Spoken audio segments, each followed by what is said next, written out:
So we order these everydrop for our Whirlpool refrigerator, and we get this little light on in here to know when we need to replace it, and pretty easy to replace. Just come down here and flip this little latch and the old one pops right out, and then we put the new one in. So let me go ahead and open that up and we'll throw that in there.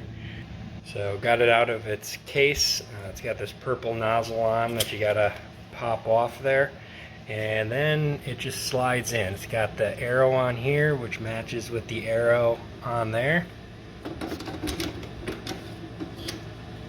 Make sure you get it the right way like that, and then just close that, and you could hear that, the water going in there.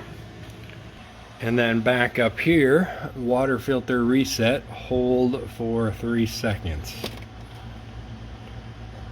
3, and the light should go off, and now that will be off until it needs to be replaced once again. And one thing I almost forgot is you are supposed to flush 4 gallons of water through the filter before using it, which is, I believe, 512 ounces. So I've just been filling up these cups and flushing it through. It's really small on there and easy to not notice, but you want to flush it to make sure you get any impurities out of the filter before drinking it.